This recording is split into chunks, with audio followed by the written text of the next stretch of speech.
Aloha, everybody. Welcome to our workshop. Thank you for joining us today. My name is Tara Severns. I'm at Windward Community College. I'm a librarian here. I also have colleagues Cindy Teixeira, also from Windward Community College, and Joy Ohlers is also another librarian, and we're all here to help facilitate the Zoom meeting on the back end.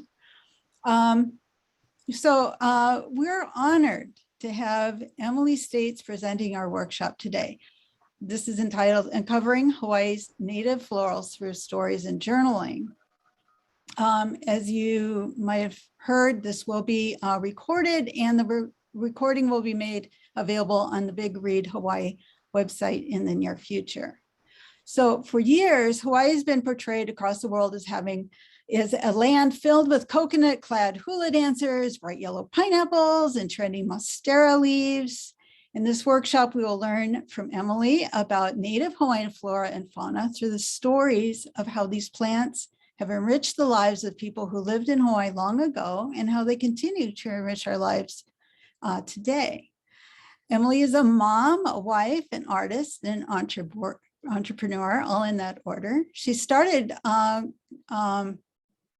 creating in 2017, a month before her first child was born. Her first design, a little opihi, was for her daughter. With the success of her first design, Emily started her company, Ka'ulu Maika, with the mission to redefine the world's perspective of Hawaiian culture through creativity, community, and education. This mission stems from Emily and her family's journey of learning Hawaiian and speaking it as a family. At the core of Ka'ulu Maika and Emily's artistry work is a genuine passion for learning. As she learns, Emily strives to cultivate a safe learning environment in her home and community where others can grow and learn together as well. We invite you to have a journal to write and sketch in along with your favorite drawing pens or pencils.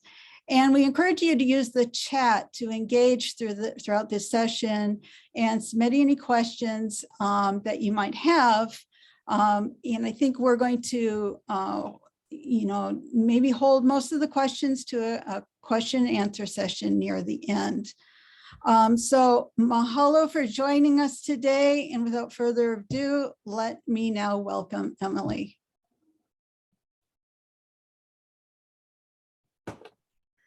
Aloha, everyone. Thank you so much for having me. I'm really excited and grateful for this opportunity to be with all of you. So I forgot that I sent in my bio. So I was like, oh, great. I don't have to do the bio on my own. But I guess just if you aren't familiar with me and my work, I know some of you have joined me from my Instagram community.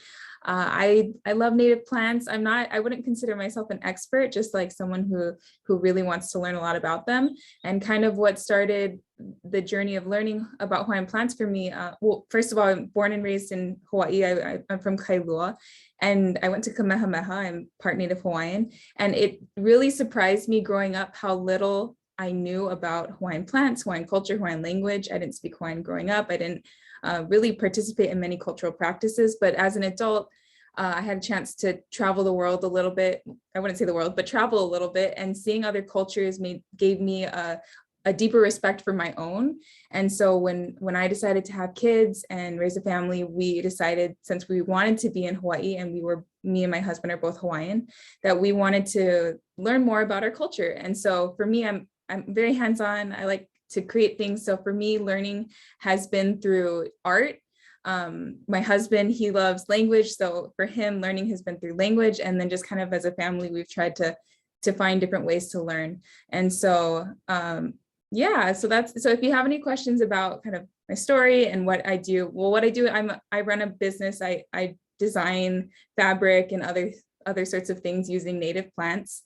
Kind of how I got into that was I saw that, as I've been learning, there's a lot of pineapples that represent Hawaii and lots of monstera and bird of paradise, and they're all very beautiful plants, but I wanted to see more of our native plants being featured. And so that's kind of what I do with my work, is I try to find ways to portray our different native plants in a way that people of our day would want to use it. And so So that's what I do. If you have any questions, you can put it in the chat, and I know Cindy and them will help compile it for the end. But to start us off, so today we're actually going to be, it's going to be a hands-on workshop. We're going to be drawing together. But to start off, I thought we would do a little activity with identifying some native plants that I have close to my house. And I would just say, like, before I started drawing plants, I didn't know any of these. So if you don't know any of these, that's exactly where I was 5 years ago. But if you would like to participate, I'm going to show you a plant, and then I just want you to put in the chat what you think it is or what you know it is, if you know what some of these are. Okay, so we're going to start with an easy one, I hope. Oh, if you want to switch it to yeah, you can go ahead and switch. Okay, I see kukui. You guys got that one right away. Very good. So just, I think we all have, if you even want to share, because this is fun, I like interaction. And I know we can't interact all together, but in the chat, if you guys want to be interacting, sharing things about kukui or sharing stories that you might have with kukui. For me, I remember my earliest memory of kukui was when I was a child. I went to Enchanted Lakes Elementary School, and they had a kukui tree. And we, for some reason, me and my friends like to crack them open during recess and like try to dig out the nut and eat it. That's, I didn't even know it was a native Hawaiian plant at that time. That was just like my first memory of kukui, was playing with it as a child. Okay, how about this one? And I have a few more clues. So kukui is pretty prominent. Hawaiians use kukui nut. Well, they use it as lei, that's pretty common. But they also used it for making fire, for the oil to, you know, cover their dishes, you know, their wooden vessels and those sorts of things. Okay, what do we have for this one? So you guys are right. This is ko. And something interesting about ko that I just learned from someone shared with me through my Instagram is that there's actually a native one and a non-native one. And it's really difficult to tell the difference. I didn't even know until this person pointed it out. But the native one, and maybe some of you know, the native one has a slightly lighter orange color. The hua is brown, and then the leaf is, which is hard to describe without them next to each other, but the leaf is a little, I would say personally, more like flat. The non-native one is a little bit more wrinkled, like. So ko, some things about ko, the leaf was used to color fish lines. The flower was used in lei. They actually ate the fruit. Well, this is now more of a nut, but apparently you can eat it. I haven't tried it yet, but maybe some of you have. Okay, good job. Next one. Okay, what's this one? And the flower kind of closed up. It was actually a really pretty flower yesterday. When I went back to pick it today, it was like this. Okay, so this one's not hibiscus. I see it in the chat. I'm not sure if it was for an earlier one. This one is Milo.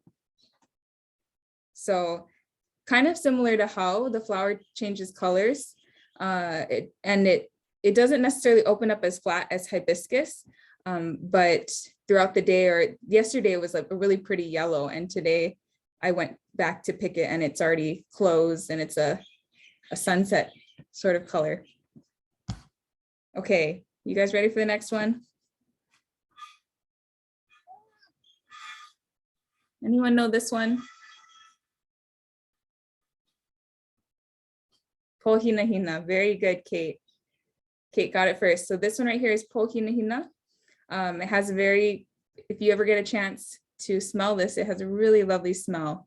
So next time you see pohinahina growing, it usually grows in like a shrub. Well, yeah, it grows as a shrub. So next time you see this plant, I would suggest you guys pick a leaf and smell it.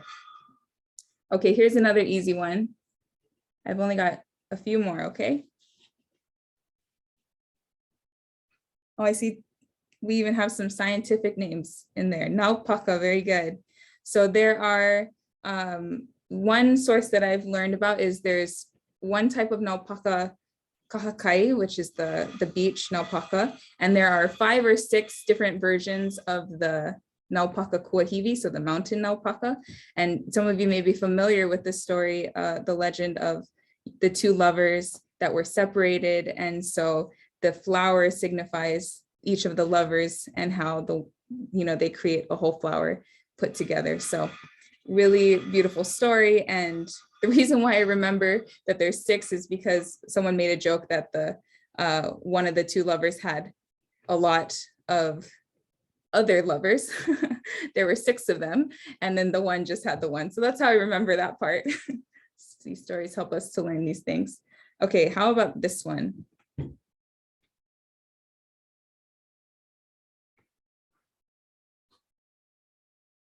Oh, you guys are already experts.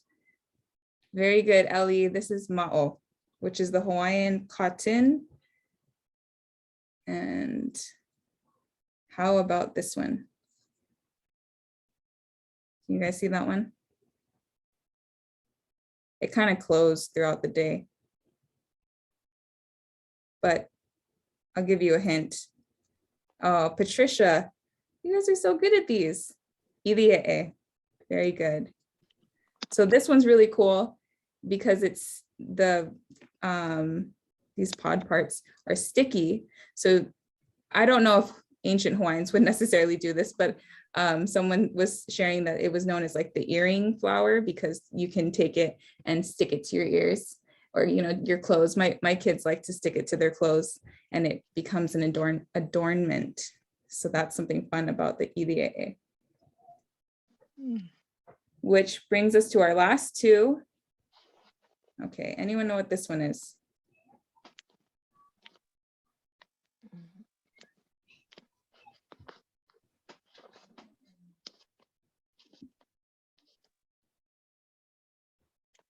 Okay, very good, Ellie. This one is ule, and off the top of my head, I'm blanking on some of the things about ule, but Ellie, if you can remember, please share in the comments some things about this native plant. So these are all native plants. The last one I'm going to show you, I hope is a dead giveaway, was a dye plant. Ah, yes, I did read about that earlier. Ilima, very good, Jacob. Where can we find ili'e'e? Sorry, I'm reading the chat. I should have saved the questions for later, but I know the one that I found, it grows by Kawainui on the side of the marsh walk. So that's one place you can find it. I know at Ulupo, I think they have some too. And that's honestly, well, you could go to Huiku Mauliola in Kane'ohe. They probably have some there as well. And maybe WCC probably has some. I know they have quite a bit of native plants on their campus. Okay, so this one's Ilima. And this is actually, I've saved this one for last because this is what we're going to be drawing together today. I really think Ilima is such a beautiful flower, especially since it's so delicate. And one thing I love a lot about it is its variations. So Ilima, if it's growing by the sea or the ocean, will be more of like growing close to the ground. But it can also grow closer to the mountains, not necessarily super high up in the mountains. And when it grows in those areas, it grows more like a shrub. And so each plant varies, well, not every single plant, but like depending on where it's growing, depending on the variety, the leaf shape can be different, the flower can be a different color, and it grows in various different ways. So it's a very interesting plant because it has all of its different variations. So today, you guys are ready to draw Ilima with me. We're going to draw it in 3 of its variations, if we have, depending on how much time we have, but the flower, the open flower, the leaf, and then even the lei, because I'm sure all of us are familiar with Ilima lei. I have never gotten an Ilima lei. So one day in my life, I hope that happens. As long as there's enough Ilima that it's not going to cause a problem, because I don't know if you want to guess in the chat, or if any of you have ever made an Ilima lei before, how many flowers do you think it takes to make a lei, like a lei ai, a neck lei? You guys can you can guess that. And I don't know from experience, I only read it in a book of how many flowers it takes. Okay, so we're going to be drawing. Part of this workshop is kind of about drawing and learning about plants through journaling. So I have like 5 journals because I start one, I lose it, I get another one, and I always start them for different things. But I use the journals to like sketch, to put notes that I've been taking from things I've been learning, just anything I can think of, I put it in my journal. And so I'm going to be using my journal to draw some of these plants, but I also have some other paper to show you kind of a bigger scale of what I'm going to be doing. It says closer to, so we have some guesses on the how many flowers, 250, closer to 1,000, depending on length. I cheated and looked on your journal page. Oh yeah, it's right there. Very good. Yeah, so I read that for like a lei ai, it takes 1,000. I also read it takes 500. So I'm obviously depending on the length of the lei, but can you imagine gathering that many flowers and then stringing it together to make a lei? That is really incredible. And so one day I will get a lei, make one myself, but I have to probably plant the Ilima myself so that I can pick it and don't feel bad. I'll have to do that. Okay, so we're gonna start with drawing the flower. Something for me, so I'm actually not, I know I just shared a lot of information, but I don't really like to study very much, which is why I pair it with art, because when I have to draw something and I have to learn about it, then it becomes more interesting to me to learn and do the studying. So I'm not really like, I just want to read a bunch of books about native plants today, but if I have to draw it, that forces me to take out my books and, you know, do research or go places or ask people. And then drawing it helps me to learn really up close and personal about the plant. And so then it helps me be able to identify it when I'm out with my kids, with my husband. My husband teases me because whenever we walk by a Milo tree, I always am like, oh, Milo, or pretty much anything I can identify now. I'm like, Milo, how? Like, it's really fun for me to call him out. And I don't even realize it. It's probably bugging him now because I do it all the time. But it's just because I get so excited because these are all plants that I never knew before I started drawing them. And now that I've been drawing them, I'm able to like recognize them in my day-to-day. And that's really cool to see because, as we know, Hawaii has such beautiful flora and fauna, and a lot of it's endangered and a lot of it has even become extinct. So I think it's important that we do identify, and, you know, we get happy and excited when we see these sorts of plants, because that means they're still around and, you know, thriving, or maybe being restored by different organizations. I know a lot of organizations work with restoration right now. Okay, that's enough. Now we're going to draw. And if you need me to slow down or anything, just put it in the chat. And I know Cindy or Tara or someone will tell me if you have a question about what we're drawing, then just let me know and I can draw it again, or we can go back. So we're going to start with the flower. What I like to do when I draw is, well, first I like to have my flower, either a picture or the actual thing next to me, so I have a reference point. And then I start with with the basic shapes. So I'm gonna do it in black and then I'll go to color. If you wanna use the same colors as me, I'm gonna be using, this is just for sketching. So I would recommend a pencil or something for sketching. And then I have 2 colors of green, a lighter and a darker, and 2 colors of yellow, a lighter and a darker. And then I have this reddish brown color for the details of that center part of the pua, if you can see. There we go. So those are the colors that I'll be using. And if you don't have these kinds of pens, it's okay. You just make do with what you have. But something I do like about these pens is that I'm going to be using the brush tip. So it just makes it easier to have thin lines and thicker lines. So if I'm doing a thin line, just follow me with the thin line. And if I do a thicker line, you can just, whatever kind of pen you're using, you can just improvise along the way. Okay. So the basic shapes of drawing an Ilima are going to be a circle,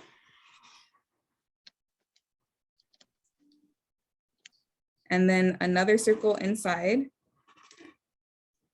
Probably like similar to an egg, you know, the egg yolk and the egg white is probably a pretty good ratio. And then another circle even smaller on the very inside. So I'm drawing this in black so you can see, but I would recommend you draw with a pencil, and that's what I'll do later for this sketch. And then Emily, what is the brand of pen you're using? Someone wants to know. oh, these are Tombow dual brush pens here. Tombow is the brand, and then dual brush pen, but you can even just get like cheaper ones on Amazon. A dual brush pen, basically it just means it has two sides. So it has a brush side, and then it has a more like a marker pen side. Yeah. Okay, so going back to our circles, then we're gonna draw 5. So there's on the Ilima flower, there are 5 petals. So the way I like to, this is just my method, everyone has their own, but for an Ilima flower, something I found helpful is drawing out like 5 almost like star shapes, or like making it like a star. So having the 5, I'll show you why in just a little bit, but I think everyone can get to this point pretty easily. You don't have to be an incredible artist to at least make it to here. I'll do it one more time. So we're going to do a circle and then another circle, and another thing that's great about flowers that I love is it doesn't have to be perfect because every flower is different. So it actually looks more realistic if it's not necessarily centered or if it's not all the same size. We're just practicing our basic sketch drawing. Okay. Now I'm going to go back to my journal and show you how that turns into a flower. So once again, we've got the circle, another circle on the inside. And this is a very straight on shot. There's lots of different angles you can get of the flower, but it's easiest to do a straight on shot to start. I have my 1, 2, you can be practicing these and draw a lot of Ilima flower. Fill your whole page with Ilima. Okay, next I'm gonna grab my darker yellow color. Let me show you on the sketch. So what I do is using the star markings, I'm gonna start on the left side of one of these star legs, I'll call them, and bring it up to the top outer circle. Okay, so we're gonna do that with all, let me just show you first so it's not confusing.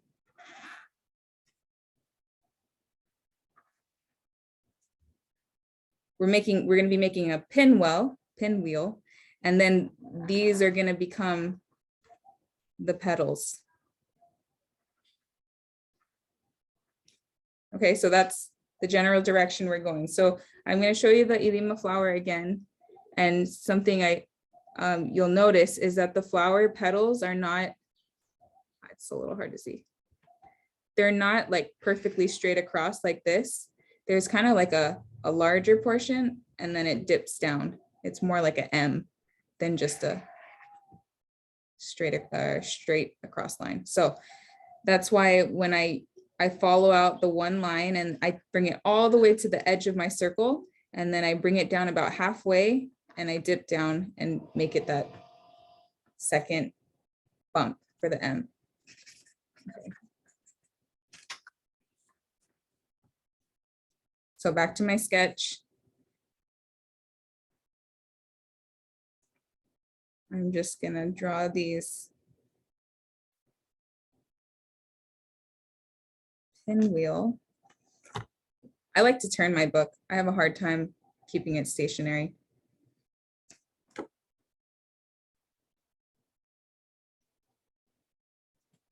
Okay.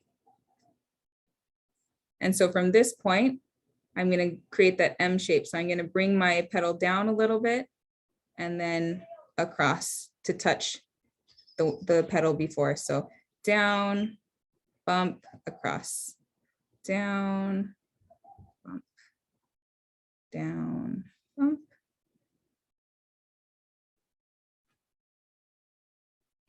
So now we have the general leaf shape, petal shape.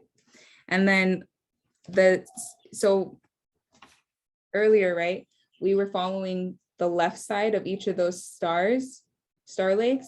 So then we go back and on the right side, we connect it back to the base. So that creates the full petal shape.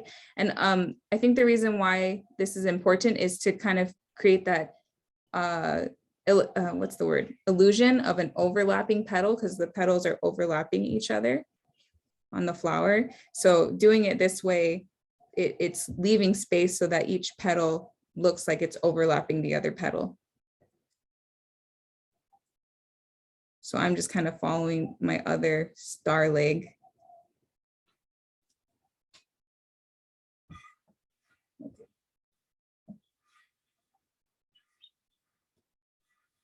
Next, what we're gonna do is put in some of the veins of the flower. And especially with pens, it's a little bit hard to make it extremely realistic. So this is more capturing the essence of the flower. So I'm just gonna put in some veins, starting from the center up into the petal. And these veins can go all the way to the edge of the petal, or they can stop midway.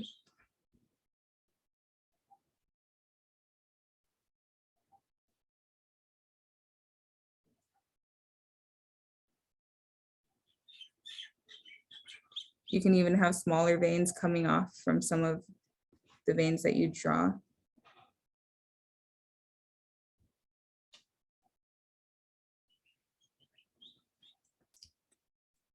Okay.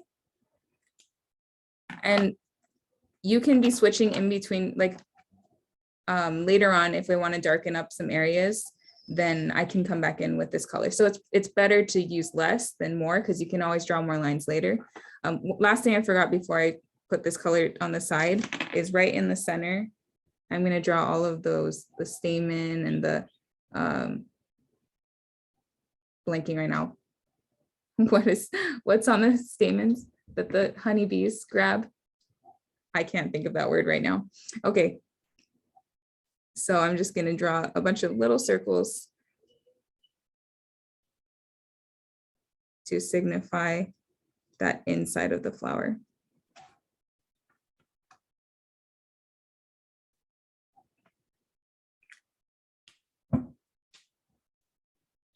Okay, so we're going to switch over to the lighter color now.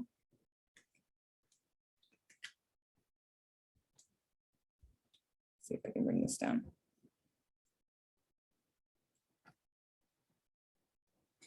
And so with the lighter color, I'm going to fill in this petal, but this is a little tip. Since we're only using two colors, something that I think helps it bring it more to life is if you let a little bit of white show. So you'll notice on these ones I drew earlier, there's just a little bit of white left, and that helps with that illusion of it has depth to it.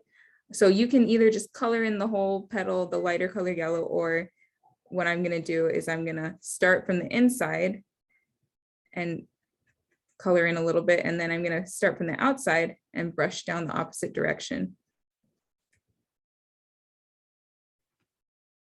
And then I'm just going to keep doing that with each of the petals. So start on the inside and then meet halfway on the outside.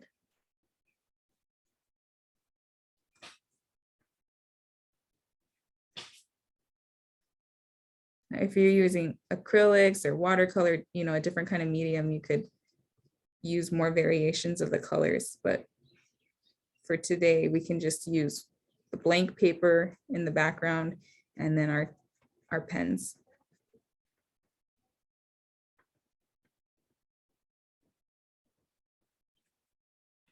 Okay, we've got one more petal.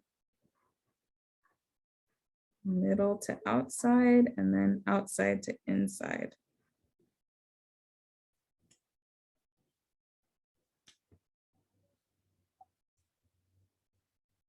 Okay, and we're gonna put that color on the side for now. Next, I'm gonna add in a little bit of green. And that's because if you look at the Ilima, you'll notice where the, I hope you can see it. I'm gonna have to open this Ilima up a little. Sorry, I'm just trying to get a good view on the camera. It's a little bit hard to see, but where the star kind of shape is on the inside, it's all separated by green because underneath there's the green base holding onto the flower. So that just helps the flower look more complete, like it's not just floating in space. So I'm going to put a little bit of that green in between my petals. Okay, the last step is including those markings, those really pretty dark brown markings. So you'll notice looking at the flower, it's close to where it kind of makes that star shape. And then there's a few on the inside, a few markings. So I'll show you what I mean by that. So it looks like it's darkest on like the outside of the petal, each petal, kind of making that V shape.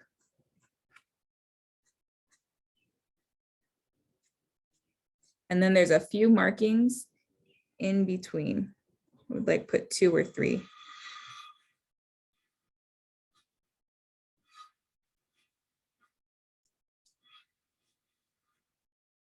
Okay.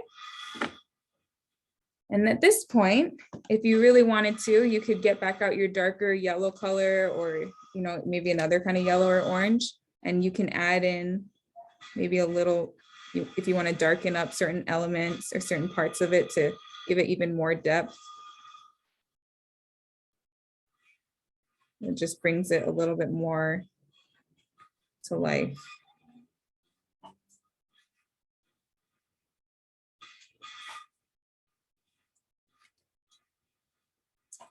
Okay. Okay, so that's a basic Ilima flower that we just drew together. How did you guys do? Did you do good? At the end, if you want to show me, we'll have some time for that. So I'm going to close my window because I hear someone working on their house. Sorry. Okay.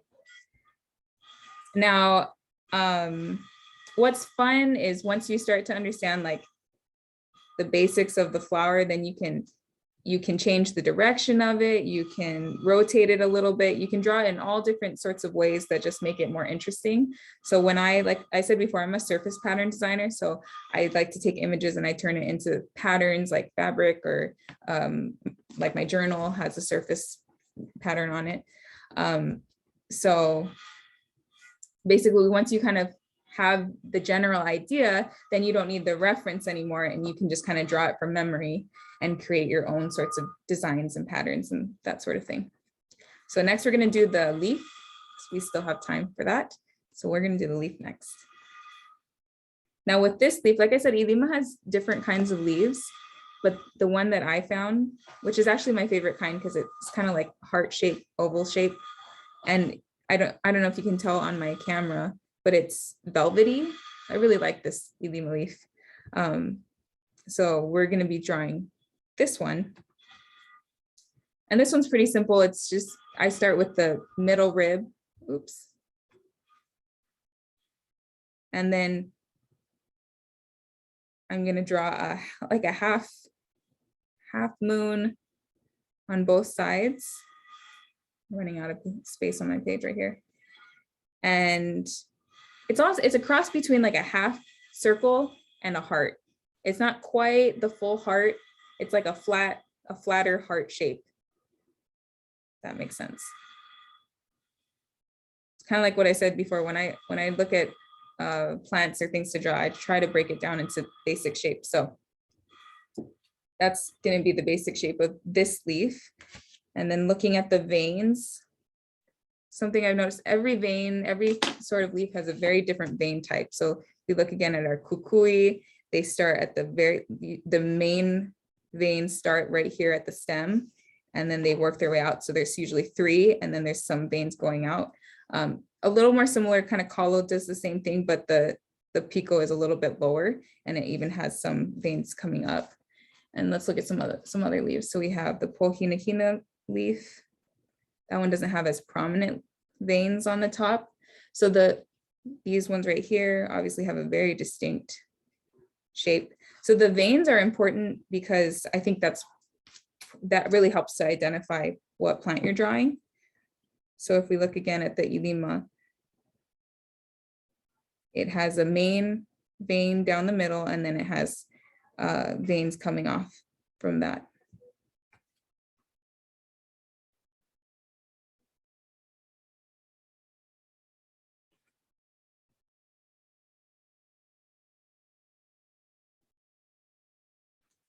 And I'm drawing my sketch kind of dark so that you can see, but obviously if you're doing the sketch, you can make it very light so it doesn't show through later.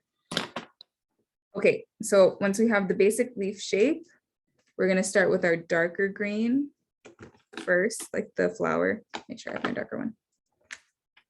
And then something interesting about the Ilima leaf, at least this one, it has a jagged edge. Sorry, trying to position that. It's got a jagged edge. So when we're drawing this, you can go ahead and draw that jagged edge, which is either you just make bumps, or if you want to get like really technical, you can look at how there's like little pointed jagged edge and then more rounded, bigger ones. But basically what I get from it is you don't have to be very exact, but just the essence of the jagged edge. You can have some little ones, some big ones. And then once again, on the other side.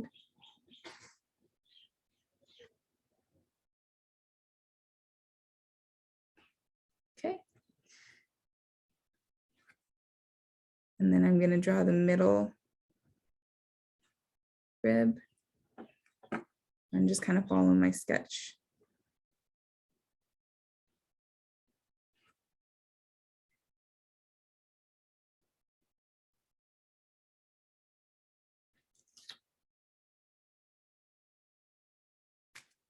Switching over to our lighter green color.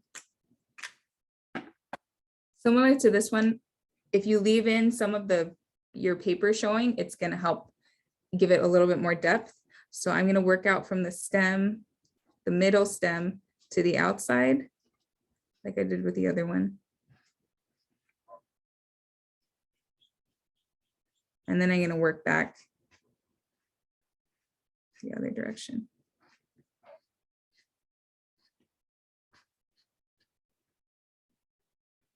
So it looks like the flower has, or the stem, the leaf has a little bit more dimension to it. Okay, now for the other side, same thing.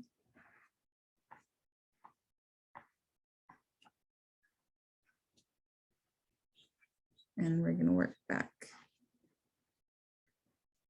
I started out as a watercolor artist. Now I would say I do more digital art. But that's kind of why I have part of my style is leaving white space because in watercolor, once you cover an area, you can't really get it back. So you have to leave white space from the very beginning. So that's kind of something that I'm used to doing even with pens. Okay. Now we have our leaf.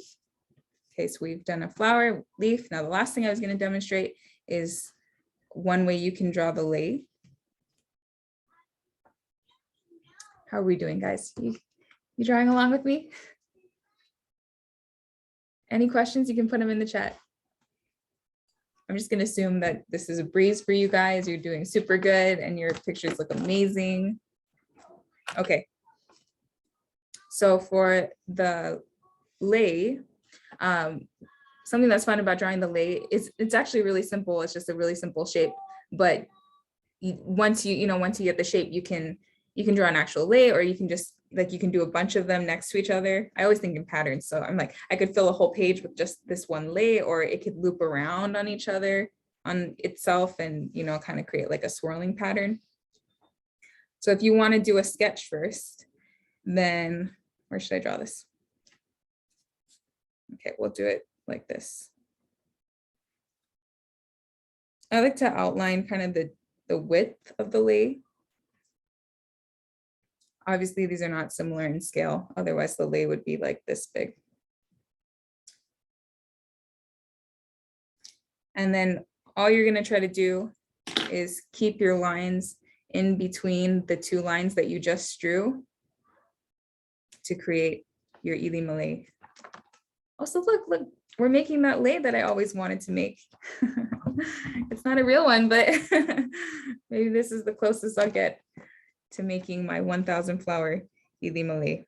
Okay, so for this, I'll bring out my scratch paper again. Basically, I'm using my darker yellow, by the way. And this is where a brush pen or something similar actually does come in handy, because it makes it so I can go from a thin line to a thicker line really easily. So basically for the lei, it's just going to be a back and forth motion. And I'm just lifting up my pen as I go back and forth to kind of create that illusion of the flowers being strung on top of each other. So if you don't have a brush pen, then, you know, you can just do some like thinner lines and then go back. Like you could do some thin lines and then go back and like thicken up some of the lines. Just start with like some thin lines and then go over them again.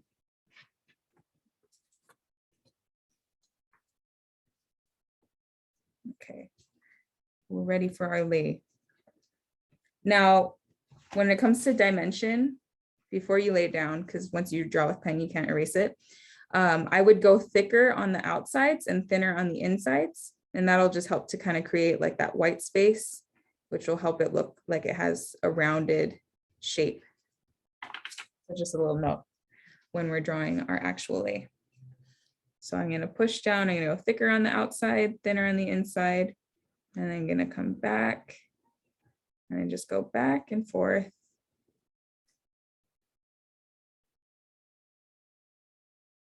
And this is pretty uniform what I'm doing now, but you can even just do like little ones. Like you can switch it up. It doesn't have to be so back and forth. If you want to do more on one side and then come back to the other, maybe a really thin one all the way across.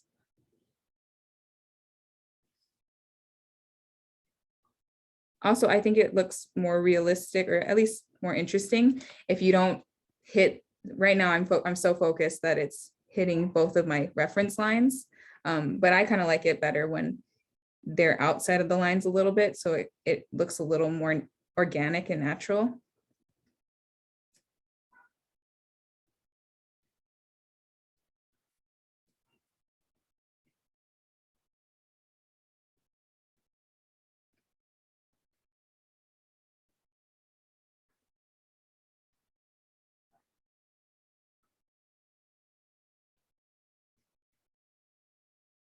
I'm gonna go all the way to the edge.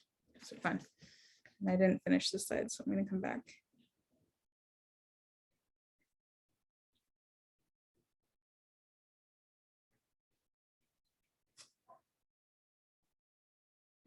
Okay. And then I'm gonna grab my lighter yellow color, and I'm just gonna fill in kind of like what we did with the Ilima, from the outside to the inside. Just some short strokes to kind of give it more depth, more color.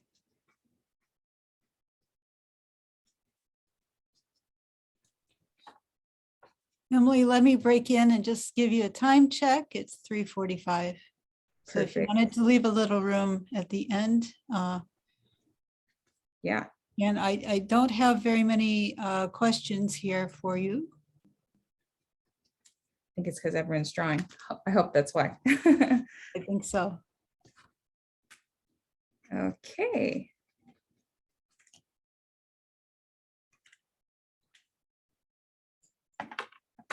So here we have it, you guys. Let me flip this back around. So we drew together, we drew the flower, the lau, and then we even got to draw the lei.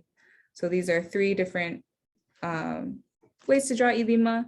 And then, like I said before, I like to think in patterns. So already over here, I started, if I had more time, I would just fill up the whole page with Ilima and lau and maybe lei. I think it's fun to fill a whole page with like the same thing. Okay, so I'm just going to share a few more things about Ilima that maybe I didn't share earlier. Because usually when I write things down in my book or get things journaled, I like to go back afterwards. Let's see here. And then I'll take notes. So this is one that I did for Koali, which is a native morning glory. I'll put my notes next to my sketches so that I can reference them later.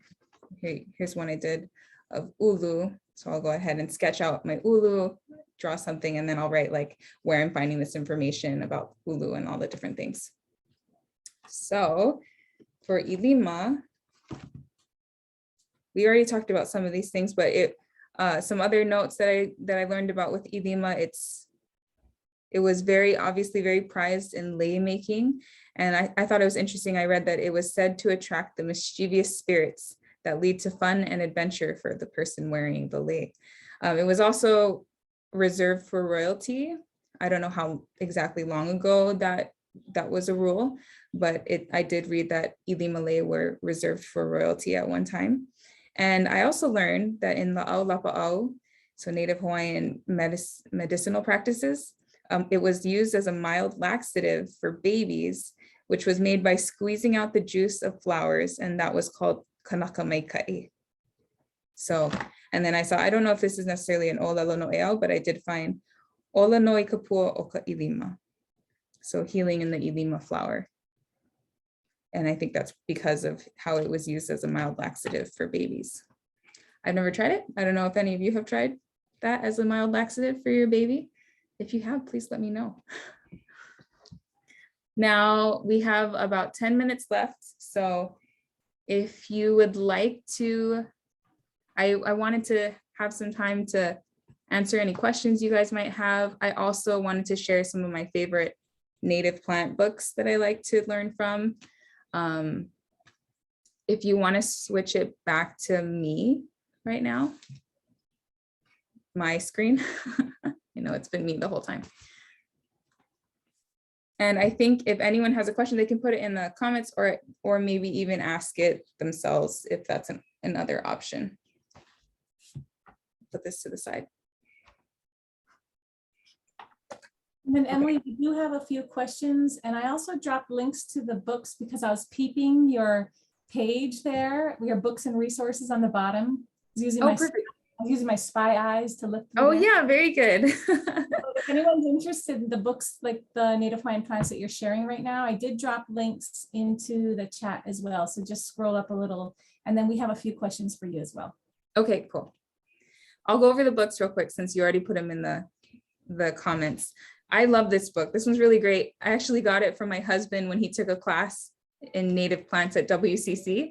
So this might be a book that you've seen as librarians at WCC, but it's a really great book. It covers native Hawaiian plants and Polynesian introduced plants. And something I like about this book is it's got really great information and really nice pictures. A lot of times you'll find books that don't really have the greatest pictures, which makes it hard to draw or even identify.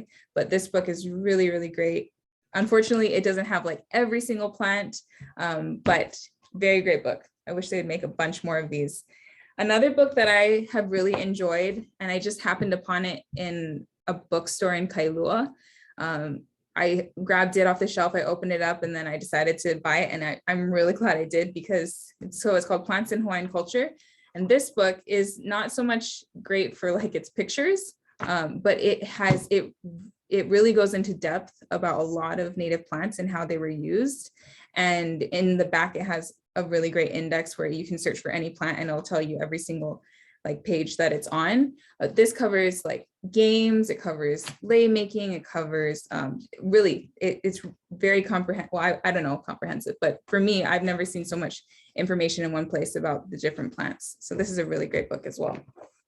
And then if you wanted like every single flower or every single plant possible, this is a book recommendation that I got from Rick Barbosa, who is the owner of Huiku, or co-owner of Huiku Mauliola. Absolute expert on plants, native Hawaiian plants. If you get a chance to go visit them out in their native Hawaiian plant nursery in Kaneohe, I think it's up towards the mountains. They have a bunch of different native Hawaiian plants, and that's their focus. And they also just know a ton. So you can go and ask questions, volunteer there. But he recommended this book.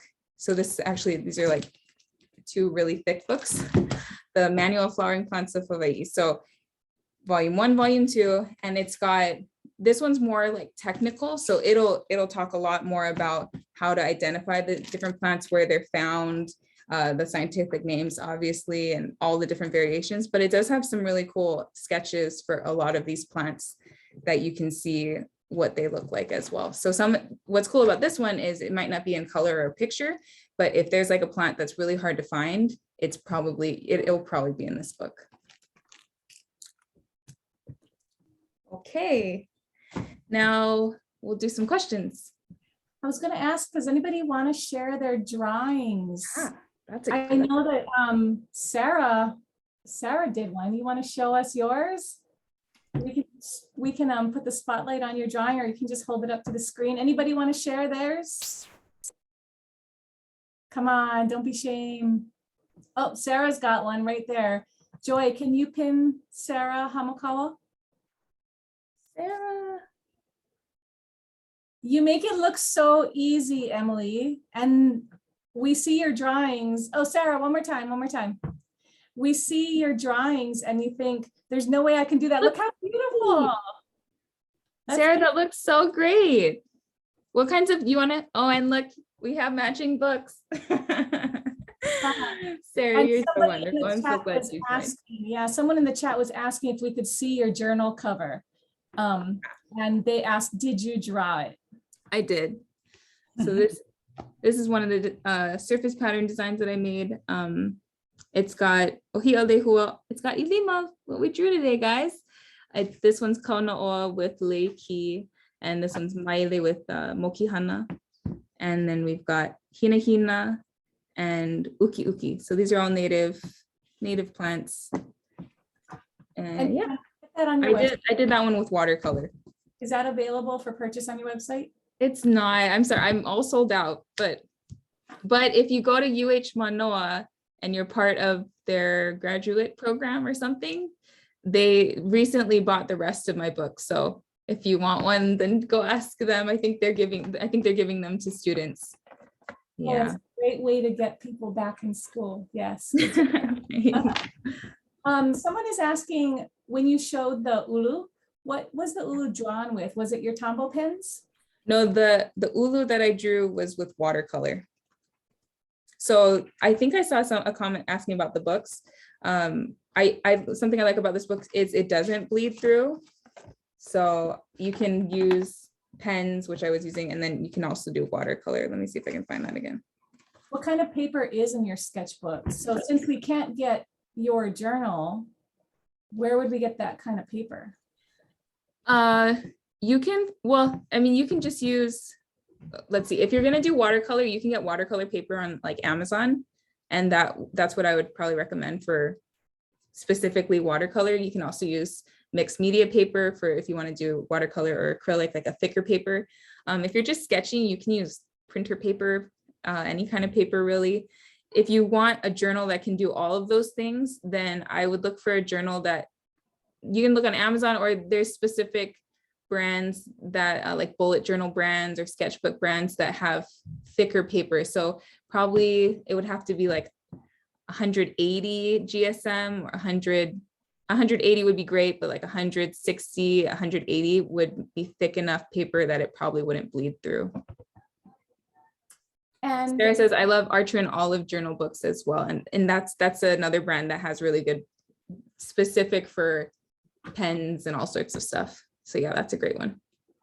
we have another question because we have seen you on your Instagram do digital art. So do you prefer doing digital art like on an iPad or a traditional pen and paper like you did today? That's a great question. I prefer traditional pen and paper or brush and paper.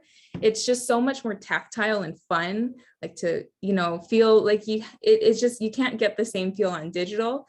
But for ease of use, I've kind of switched more to digital. Let me see if I have my iPad. So now I more so use my iPad, and I use an app called Procreate, which is only $10. And you just pay it once, which is also great. Let's see if I can find. So like, here's a pattern that I was working on that has Ilima, kind of what we drew today, but I did all of this one on Procreate.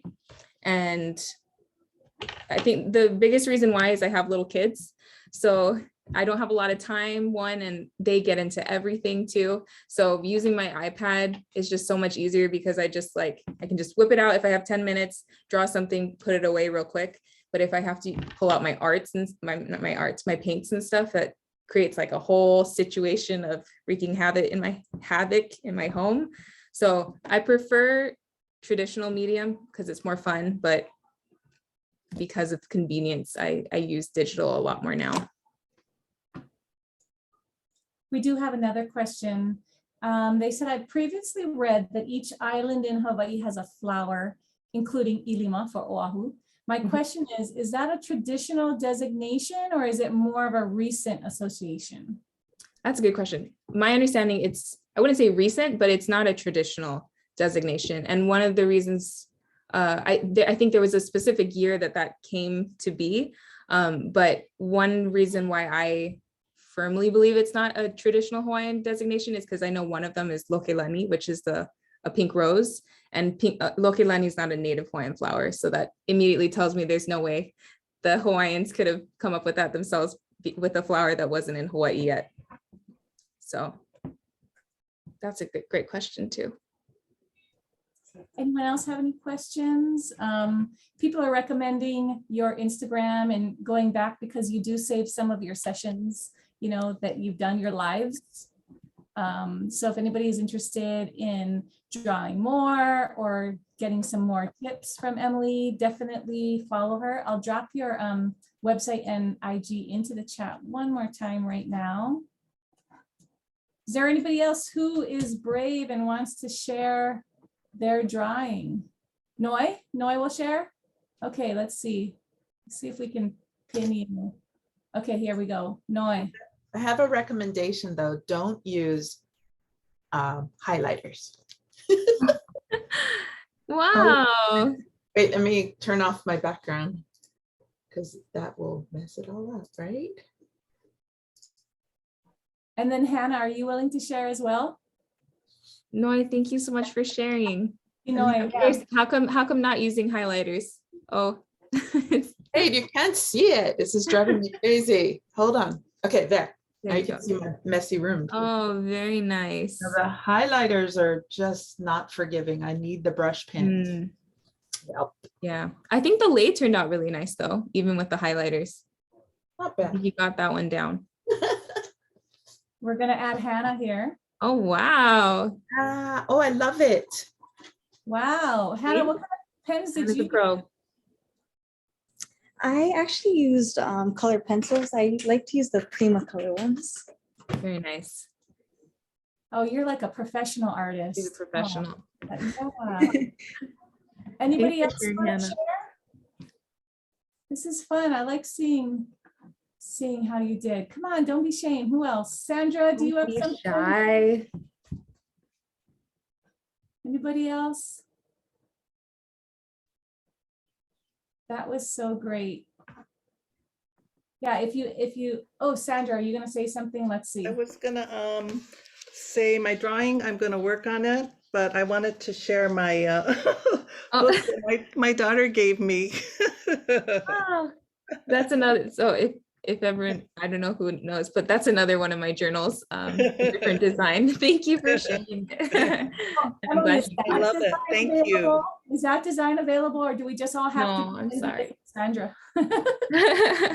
Yeah, currently all of my journals are, it was a limited thing, and I don't have any more, but I'm always coming up with new stuff, and now you guys know how I did it, so you can make your own. Just get a journal and then paint over it, the cover. Wearing one of your designs as well, right? You created that design in the fabric that you're wearing in your dress. Yeah, and this one was done digitally. So this one's crown flower, which is not a native plant. So I went against my code to usually do native, but I did it because I was learning about Queen Liliuokalani, and one of her favorite non-native lei was the purple crown flower lei. So in honor of her, I stepped away from native for a little bit, and now I'm back. Yeah. We have just about 1 minute, or actually we're a minute or two over. We can take one last question. Anybody want to unmute, or does anybody else want to share their drawings?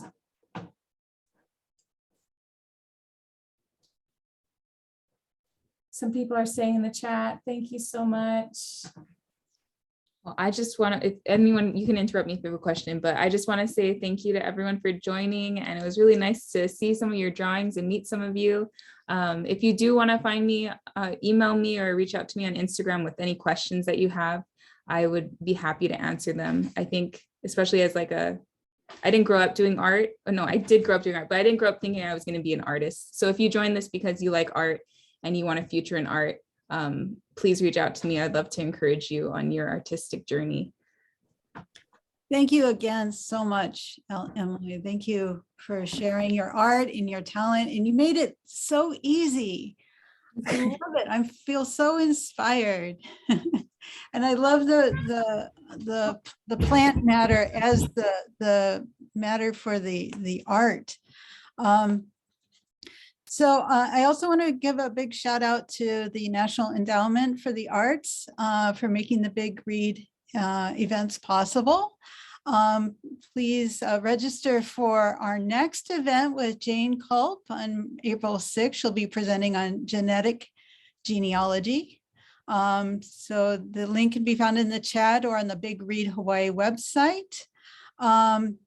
And I would like to ask you to take a moment to fill out our feedback form. We'll be dropping that link in the chat as well. And also there's an opportunity for you to enter to win. We're going to have a drawing to give away a book. This is the Joy Harjo. She's the poet laureate for the United States, and this is her beautiful book of poetry. And I just wanted to share one of my favorite lines, which I think kind of ties into what we were doing today. One of my favorite lines from the book is, "The songs and stories that form us are restless and need a place to live in the world of our grandchildren." So if you'd like to enter for a chance to into a drawing to get one of these books and a Big Read Hawaii tote bag, we'll have a link for you at the end of our feedback form, or we'll try to drop it into the chat here. We've made note of several of the resources that Emily has shared with us, and we'll try to email those out to you after the workshop so that you can make reference to those as well. I want to give a shout out to the libraries that have a lot of these resources available to you. That includes the Windward Community College, which is open to the public. You can call us, get in touch with us, make an appointment to use. We have all of the books that Emily showed us, and you can take a look at them yourself if you'd like to. Mahalo again, and I hope you enjoyed today's session.